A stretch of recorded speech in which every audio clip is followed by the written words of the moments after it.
Welcome to SmithWeekly Discussions, an occasional program for our readers and listeners of SmithWeekly Research. Please note this program is a private discussion and everything contained herein is for entertainment and educational purposes only. With that, we hope you're in a comfortable position, along with your favorite beverage, to enjoy the discussion. We remind our audience to examine the show notes attached to each of our shows to better understand how our program functions. Before we get into our discussion, we want to say thanks for questions coming from our audience at SmithWeekly, including Dave V. and Paul M. Jeff Clark has returned to the show today. Jeff is editor of the Delta Report, an options trading service designed around Jeff's longstanding experience in the market and his options expertise. You can learn more about Jeff's work by visiting jeffclarktrader.com. Jeff, how are things in your office this morning? Oh, things are busy as all get out, Andrew. Well, Jeff, you've been on the show before, but for the new audience that's on the show now, briefly give us your resume. Well, I guess it's a lengthy one. I've been trading the market for, I guess almost 40 years now. I started when I was 18 years old and have just kept on doing it. You know, I got my broker's license when I was 18. Run my own money management firm for a couple of decades, and then retired from that gig. I guess it was 2003, 2004, somewhere in that range, and stayed at home with my kids and my wife, and just traded on my own and wrote newsletters about trading. So I guess I'm celebrating now 17 years in the newsletter business, which, you know, was supposed to be a hobby, but it's become so much more than that. It's definitely become sort of a full-time job here. And, you know, these markets today, boy, I'll tell you, you know, I can sit here and ramble off my resume, but boy, there's nothing that gets you used to what's been going on in the markets today.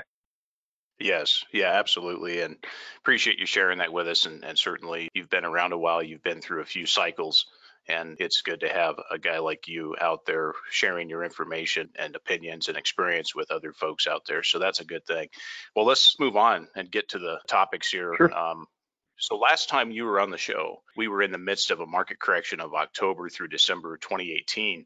And for reference, we're recording this prior to market open on 13 March 2020.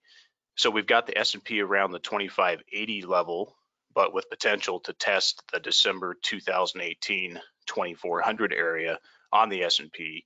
Jeff, what are you seeing out there, and have we seen the end of this bull market? Well, gosh, I didn't realize that the last time I was on your show, we were in the middle of a correction too. Maybe we ought to note this for the future, Andrew. Next time you have me scheduled, maybe we just buy a bunch of puts 2 weeks before I'm due to show up on your show. You know, I think we're at the tail end of this. You know, it was interesting. I was reading all the headlines yesterday, and obviously yesterday was a horrendous day for stocks. The S&P was down about almost 10%. And you see the headlines, you know, it's always the worst day since October 19th, 1987, or it's the, you know, sentiment is more bearish now than it was in March of 2009, or, you know, things are more oversold than they were, you know, Christmas Eve 2018, that sort of stuff. And it occurred to me as I was reading all these things, which are very, you know, inflamed headlines.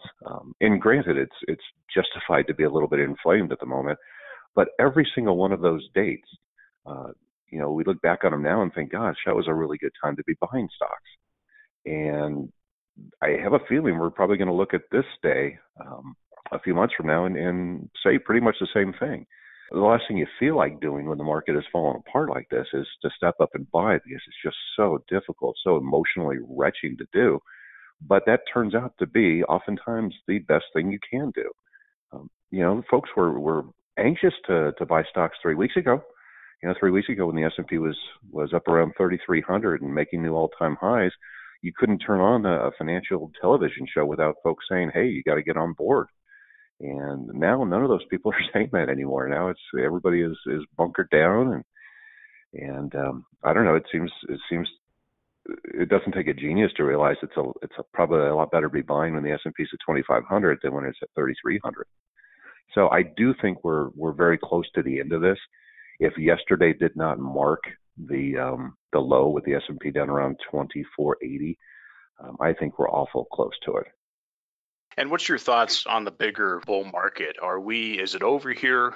We see stuff about, companies drawing down credit lines. We see potentially some added stress these last few weeks in the credit markets. We've seen the Fed step up with different policies from interest rate cuts to pumping potentially over $1 trillion into the market. We've seen Australia pump some money into the market here.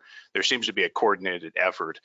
Do you see that these efforts are going to subside where we are? And do you see that this market is still got some legs to it, Jeff, or do you think we've seen the highs?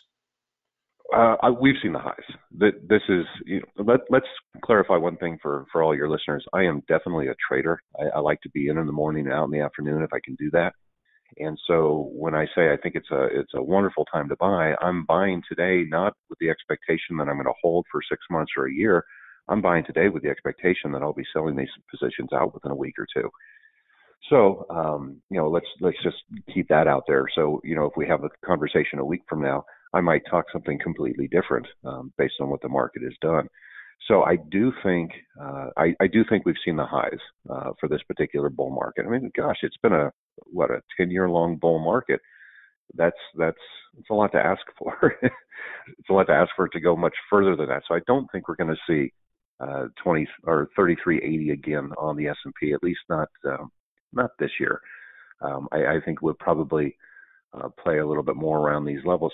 But I also think that we've fallen so hard so fast that, if we liken this to a rubber band, we're pretty much outstretched to the downside here. So even if we don't see new all-time highs, gosh, you could get a 10 or a 15% pop higher. In fact, I'm looking at the futures market this morning, and we're limit up 5% already. So, gosh, if we're up 10% between now and Monday, then yeah, it looked like it was a good time to buy yesterday. But I don't know that I would chase stocks if they run 10% higher. So I feel like I'm talking out of both sides of my mouth at this point, because I've said I think the stocks we're near the end of the correction, but I'm also eyeing things looking a little bit further down the road. Like I said, I don't think we're going to see new all-time highs, but we could get a really, really strong bounce from here. Yes, and I believe March would mark 11 years. And so I guess, we certainly saw this bull run so far 10 years, 10, 11 months. So almost 11 years. Mm-hmm. So what indicators are you looking at in key metrics going forward? And how do you see investors should prepare themselves for higher volatility from here? Volatility is an interesting animal. We went through a period of very low volatility that lasted quite a while. And now we're seeing a period of extremely high volatility. And see, that's the thing about volatility is it goes back and forth. The markets are constantly going from periods of low volatility to periods of high volatility and back again. So with the volatility index got it close to 75 yesterday, that is just a remarkable number considering it was at 12 3 weeks ago. I do think we're going to see at least a few more weeks of a relatively elevated volatility level. So I think that's out there. In terms of indicators, I do pay a lot of attention to technical indicators, and I pay a lot of attention to sentiment. And one of those things is volatility, but I also look at things like the McClellan oscillators. We look at the put-call ratio. We look at all sorts of things to try to determine where the market is. I view technical analysis maybe a little bit different than most folks do. We're looking at charts, we're looking at all these indicators to try to figure out where the market was and if it can give us an idea of where it's going. But I look at it more as a psychological thing. I like to use the technical indicators to tell me how the market is behaving from a psychological perspective. Are people wigging out? Are people excited? Or and that sort of thing. And I tend to be more of a contrarian trader. So when everybody else is bullish, I'm going to lean bearish. And when everybody is bearish, I'm going to lean bullish. So obviously it doesn't surprise you that I'm in the market buying right now. And that's how I view technical stuff. It really just tells me what the emotions are around the market right now. And frankly, the emotions are just, people are going bonkers. And that tends to be usually a pretty good time to buy. Yep, absolutely. Jeff, if we are headed lower over a longer period of time, and if this is the start of a bear market, can you speak to your use of cash and gold in your portfolio? What are the purposes that they will be playing in your portfolio? Can you speak to potential allocation? And if we are, again, in a decline over the longer term, say 30% and beyond, will cash and gold play a majority role in your portfolio? It's hard to say. Cash always plays a pretty large role in my portfolio. I always like the idea of having cash for events such as what we're going through. If you don't have any cash available and the market backs off 10%, you don't have anything to buy with. So I'm always less than 100% invested. And I'll tell you, it was a little bit difficult to maintain that position when, the market was moving higher earlier this year, and every single day it would go up. And I would hear from readers saying, hey, how come we're not buying stuff? Well, because it just didn't make sense at that time. And now it makes a little bit more sense. And fortunately, I would say that most of what I do, the cash is there, and we're able to buy into this. It's a horrible position to be in when you have a market correcting like this, and you're 100% in, or you're 100% margined. And now instead of being able to buy at these low prices, you're forced to sell to meet margin calls. That's just right. I've lived that before too. I've made those mistakes, when I was younger. That's a difficult position to be in. So I always like the idea of having cash. And of course, I like the idea of owning gold, although gold hasn't done what it was supposed to do during this market correction, right? I think gold was down $70 an ounce yesterday, and most gold stocks got just absolutely obliterated as well. So it's tough to say when the selling hits like it did yesterday. Everything gets sold, whether it's gold or bonds or stocks. Just everything is read and gets sold. But I do like the idea of holding gold. I own gold myself. I've owned it for decades now. I probably have a little bit less now than I had maybe a year ago, because as a trader, I'll move in and out depending on what the price does. And I'm looking for slightly lower prices at which to start buying it again. But I think, any sort of a conservative-oriented portfolio is going to have a relatively high degree of cash and a pretty decent holding of gold. In terms of allocations, I don't know. I've gone as high as 25% of my account being in gold. I don't think that that's too large, given my particular outlook of things. A lot of folks are down around 2, 3, 4, 5%. It's whatever's comfortable. Again, it's something that is designed as I don't want to say hedge, because that seems almost redundant when you're carrying cash and gold at the same time. But it's really designed as an insurance policy. Let's put it that way. So I think anywhere from 5 to 25% of one's account in gold seems to make sense. Yes, and how about cash? Where do you typically stand on that point? Well, again, because I'm a trader, if you ask me what's my perfect day would be 100% in cash in the morning, trade like crazy all day long, and be 100% in cash by the time the closing bell rings. Yeah. But obviously that's not realistic. I probably have, I carry a lot of cash. I think about half of my account is typically cash, because I like it to be mobile. I like to be able to move in and out of things. And because of yesterday's action, and I was actually in the market, I've been buying stocks this week. So I was feeling a little bit of pain yesterday, but it looks like that pain will be relieved a little bit today. But I'm probably at about 80% invested now, which is larger than I've been in months. I haven't had this much put into the market, I would say, since late 2018. Very well.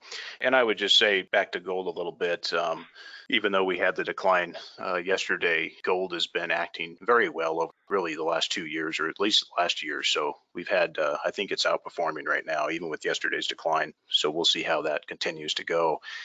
Well, let's go back a little bit. Let's talk a little bit bigger picture. So, as you know, around the world, central bankers are not only slashing interest rates to zero and beyond, but some of them are juicing the market with buying equities outright. What are your thoughts on Mm-hmm. people moving into other asset classes as a result of those central bank policies? And do you see that the efforts of these central banks are no longer important to the market when it comes to further upside? Oh, that's boy, we could talk for hours on this one. I think the central banks they've gone beyond what their original role is supposed to be, right? The Fed, I think, was supposed to maintain a steady value of the dollar, and of course that's no longer their mission. They seem to be existing to prop things up. And we haven't gotten to the situation where our Fed actually goes out and buys stocks yet, but they can certainly influence banks, and banks can go out and do the Fed's bidding for them. So I think that the Fed has gotten away from what its original purpose was supposed to be, and to the extent that they involve themselves in the markets, I think it's a shame because it takes some of the purity out of the markets. Now, having said that, there's obviously a vested interest in for our government and for the stock market to continue to moving higher. I mean, President Trump was basically a lock on a re-election, as the stock market kept moving higher. And now you start thinking, well, gosh, if we had the stock market to go on after this week's action, maybe he's not quite so much of a lock anymore.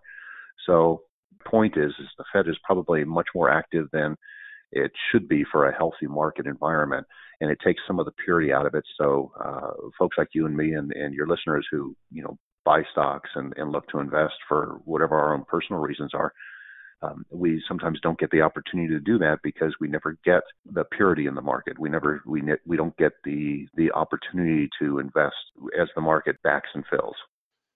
Yeah, and taking a little bit further, Jeff, maybe you can comment on this.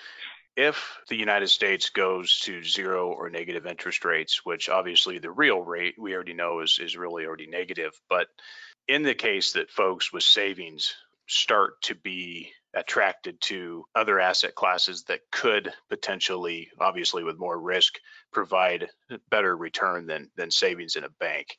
With the policy changing in the U.S., which I think it will go that direction, do you see that there would be a lot more inflow into the markets, or do you see at this point that is, given what's going on in the market, do you see that really is not going to have much of an impact at this point?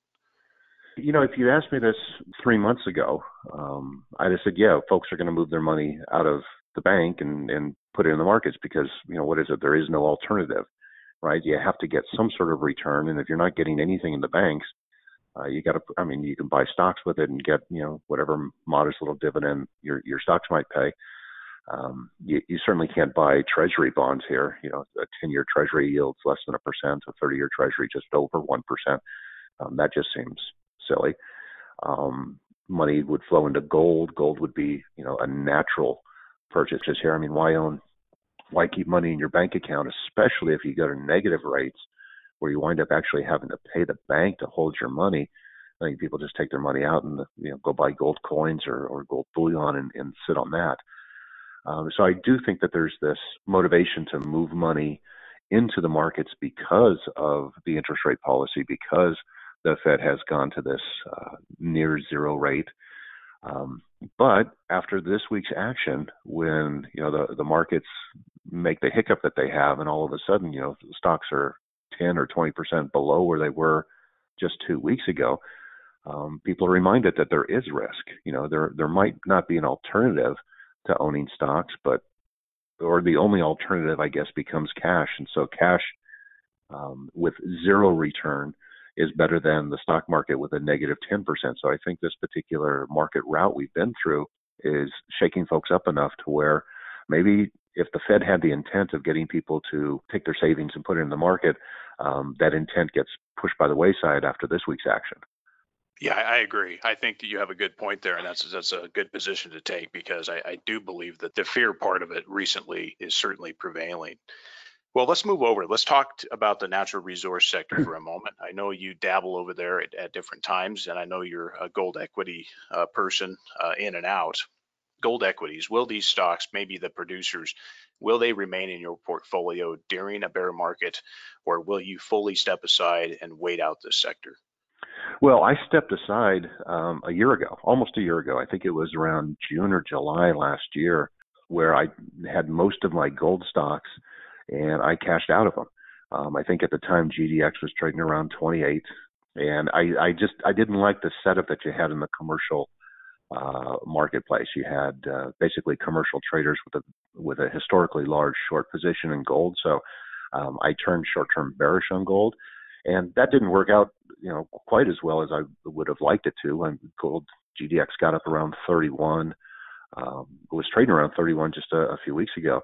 Today it's at 23. I think GDX closed at 23 yesterday, and now I'm looking at going back into it. Now I think we've seen enough of a correction in the gold equities, and it happened literally all within the past 2 weeks.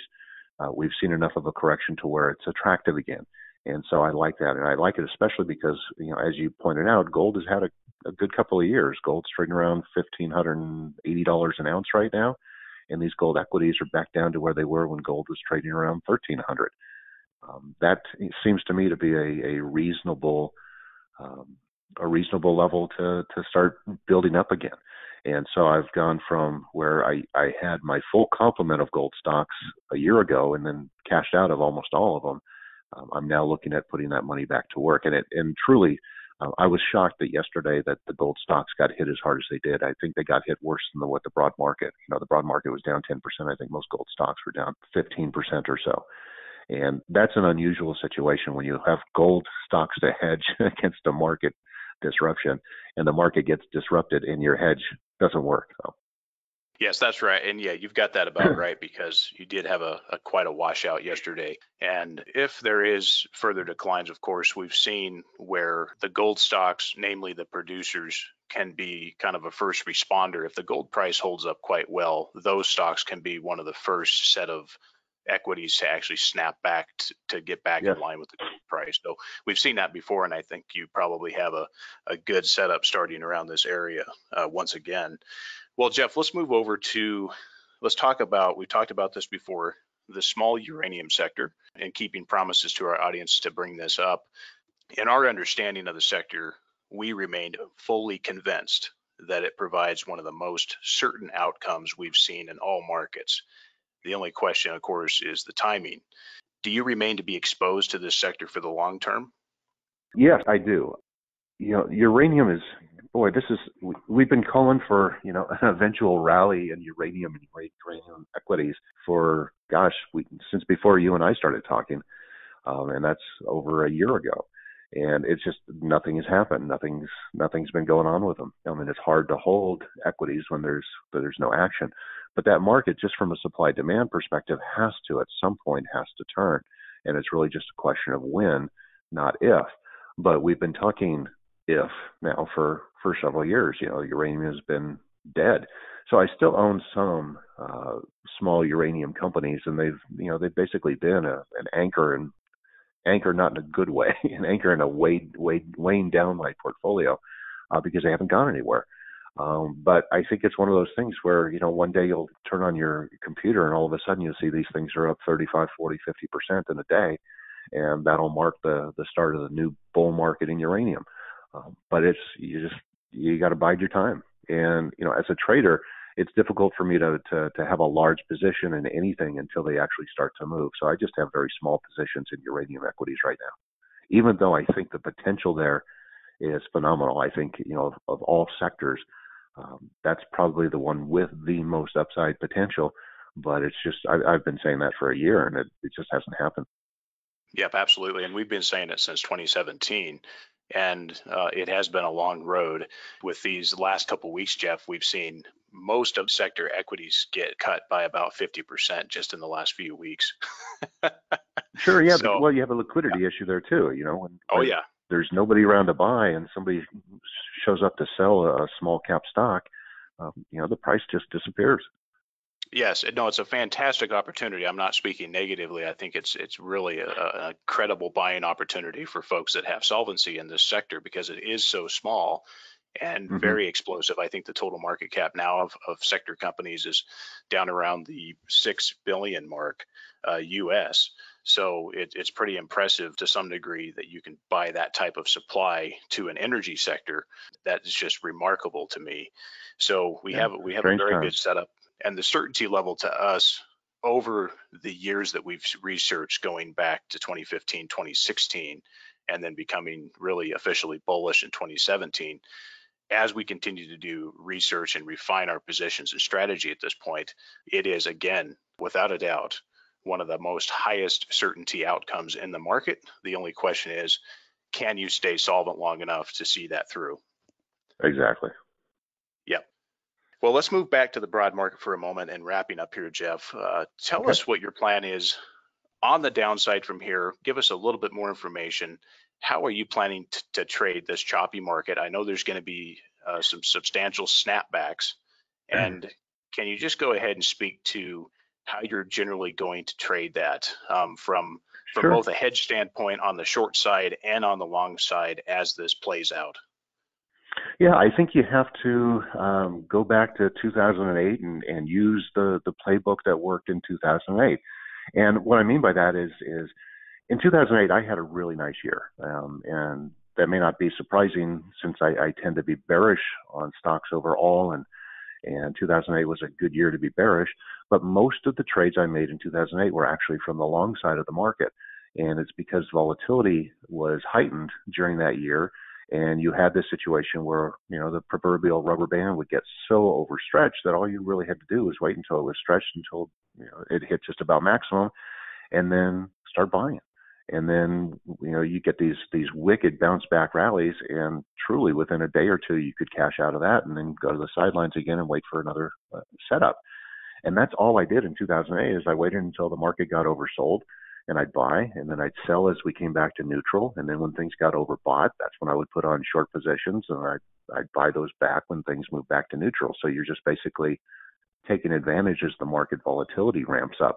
And I think we'll have similar opportunities to do that for the rest of this year. Like I said, I started buying this week into oversold conditions, and I was buying quite a bit yesterday as the market got stretched.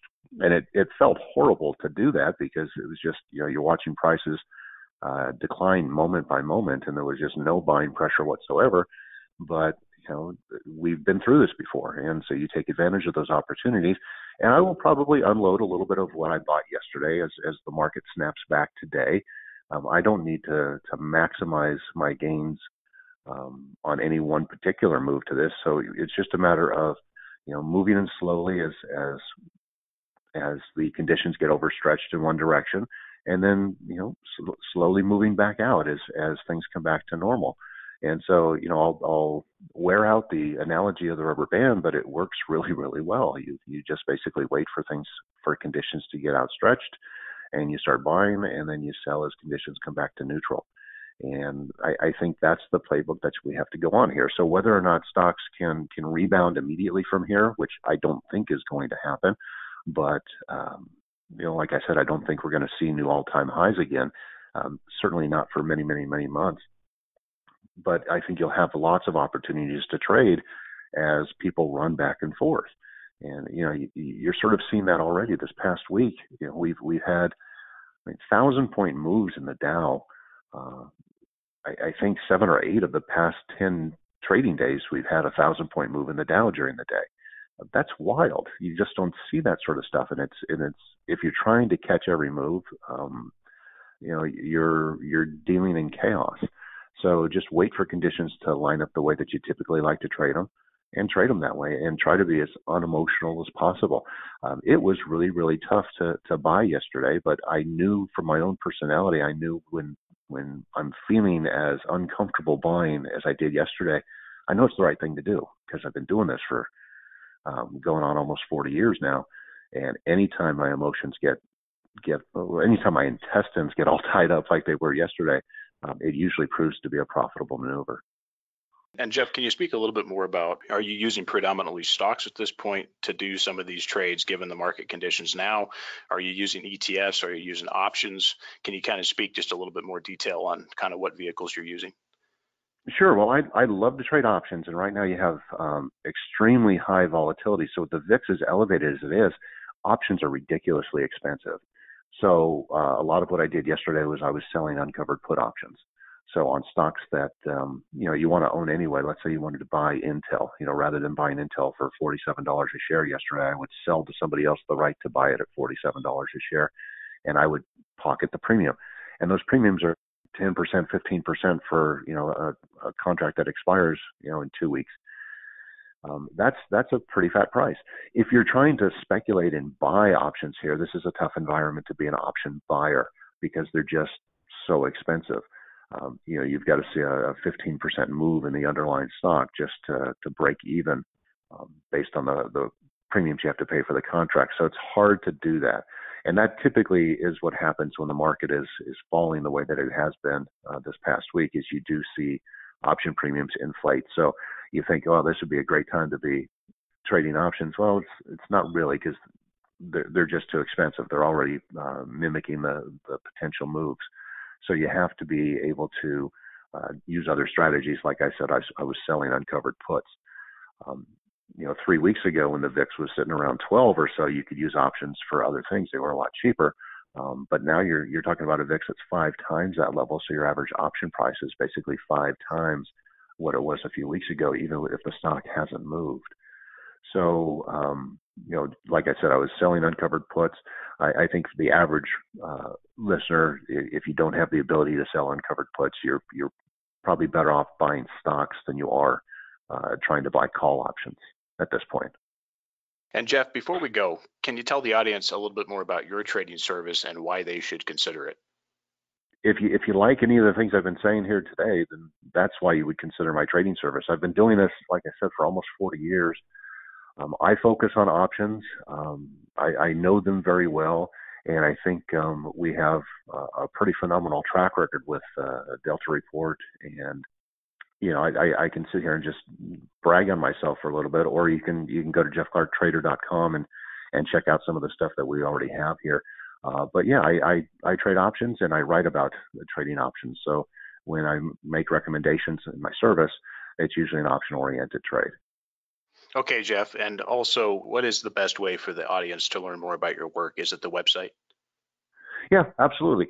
And you can sign up. I write 3-4 essays a week on a free service, which is also at jeffclarktrader.com. So you could sign up for that. There's no cost to any of it. You get my thoughts on the market. One of the essays out there this morning is what we were talking about today, how I was looking to buy yesterday. We talked about oil. We talked about gold maybe a week or so ago. I'm going to pat myself on the back here, but you're not going to find a free e-letter that is more valuable than what I write 3-4 times a week. And I say that as humbly as possible, but I put a lot of effort into that. And if you become a subscriber to Delta Report, that's great. But really, if you just pay attention to what we're doing on the free stuff, you can do pretty well as well. I certainly recommend our audience start by going and signing up for the free stuff that you're writing a couple times a week. I think that's a good starting point for folks to get comfortable with what you're doing, and then maybe potentially move on from there. Well, Jeff, fantastic. Good to have a chat. Good to talk about the markets, and it's always a pleasure. Good luck. Be safe, and we'll talk soon. Thanks, Andrew. You take care too.